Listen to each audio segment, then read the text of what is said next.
got almost 3 months between now and when the first bucket of pucks gets spilled onto the ice in Cranberry for training camp. There are going to be players whose names come up in that setting that aren't coming up now, even though they probably should. Good morning to you. Good Tuesday morning. I'm Dejan Kovacevic of DK Pittsburgh Sports.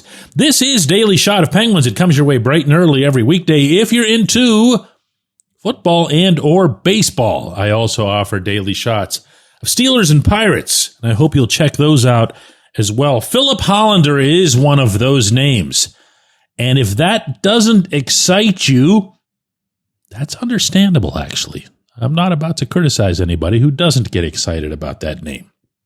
Why? Well, he's 24 years old. He spent the last couple of years in Sweden, and generally speaking, the prospects who come over to North America early on, whether it's juniors, minors, whatever, and then go back to Europe, we tend to forget about them with cause. Like Vasily Ponomarev leaving just now.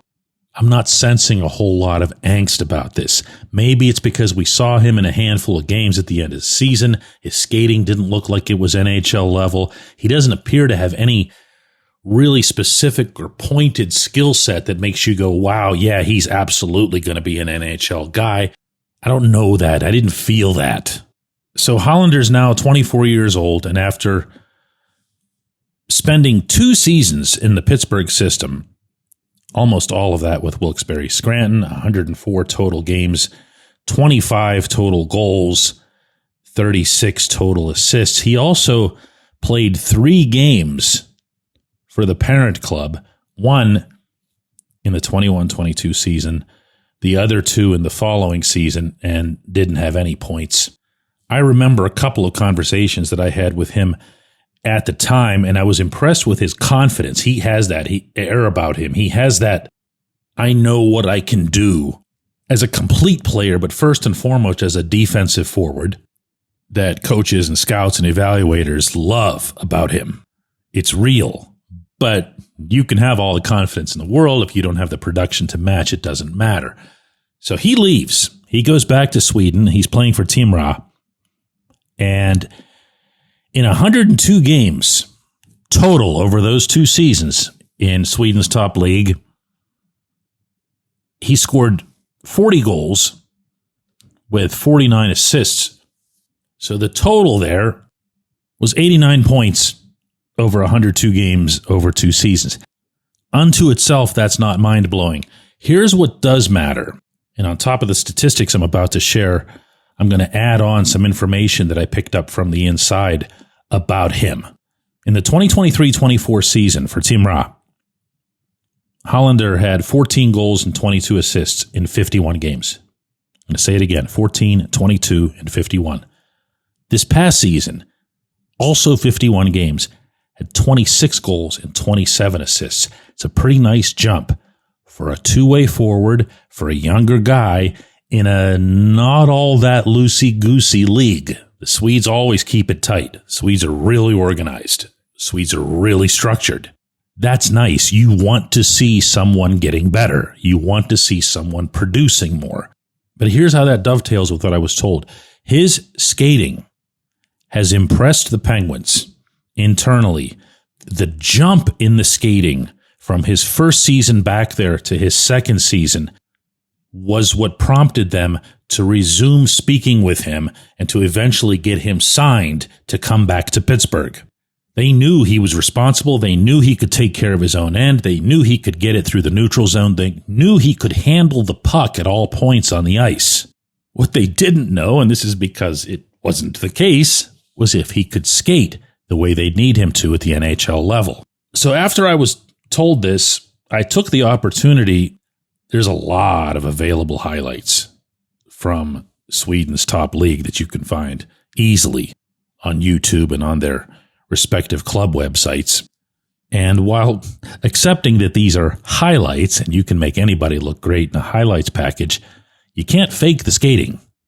And I didn't even recognize the player that I was looking at in terms of his movement. It's not always super smooth, including his stick handling, There isn't anything that happens where you go, whoa, how did he do that? Nothing like that. But what I do notice that I had not seen from him before is that he stands tall in going between the blue lines with a full head of steam.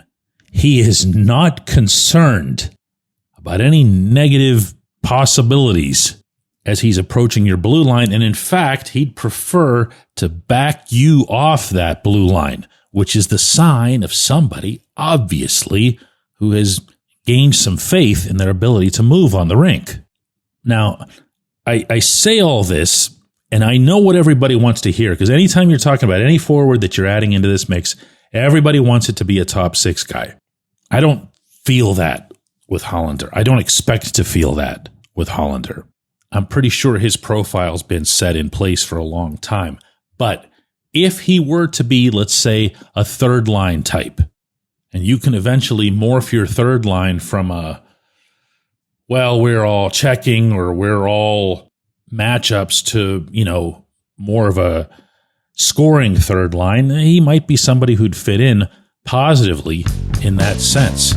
But he's going to fit somewhere. I can tell you that right now. I don't know that he's got an NHL roster spot, all locked up or whatever, but he's going to fit somewhere. They are really genuinely excited to have him back. When we come back, J1Q. This episode is brought to you by Bet Online, your number one source for all your summer sports needs this season, from Major League Baseball, golf, NHL, NBA playoffs. Get the latest odds and lines, including all team matchups, player props, odds on just about everything that's out there.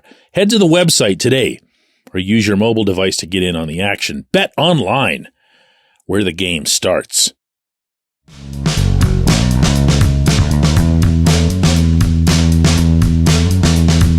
Today's J1Q, and boy, is this one overdue, comes from Sam and says, DK, what are your thoughts about Dan Hughes retaining Andy Chiodo when goaltending was such an issue for the Penguins last year? I want to trust his judgment, but it feels like it would have been a good time to move on that role. I was surprised, I'm not going to lie. We all saw the struggles that, in particular, Tristan Jarry endured, with not one, but two, basically banishments, more so than they were demotions. They were just go away for a while, or go away forever, really, the second time. But I'm also going to be the one to point out, and I think this is fair, goaltending coaches aren't like any other coaches on a hockey staff. They're just not. They are there, for the most part, to work with one player. And in this case, because he's still the NHL guy here, that's to work with Jarry. So when Jarry comes back up from the minor leagues, this is going to be the second time in as many days I've referenced this game now, but he plays in that game in St. Paul against the Wild, was outstanding. And everything about his entire season turns around seemingly right on the spot. This is when coaches, regular old coaches, back off and say, what made the goaltender right? And the other assistant coach or whoever on the staff will say, I don't know, go ask the goaltending coach. And the goaltending coach will say something like, well, that's between me and him because only we understand goaltender speak. And then that's it. That's the beginning and the end. Goaltending is like pitching in baseball. You can think you understand it. You can study it for a zillion years. You can have countless conversations about it. And unless you've done it or you're doing it, you are persona non grata in that world. Trust me when I tell you this about Andy. He is immersed and a half when it comes to his players. And he is immersed and a half when it comes to Jarry specifically. And the Penguins still, as an organization, have more to gain from Jarry getting good than they do from most other players at most other positions, no matter how you choose to look at it. Whether, he can climb back into being your number one goaltender, or whether he's now tradable and you can move that contract. Whatever it is, you still have to prioritize Jarry in making that specific decision. So am I surprised for the same reason that you seem to be expressing surprise? Yes. Am I surprised given what I know about Jari, about Kyoto, and about how hockey coaches in general tend to handle this stuff? No. Good stuff, Sam. I appreciate it. I appreciate everybody who listens to Daily Shot of Penguins. We'll do another one of these tomorrow.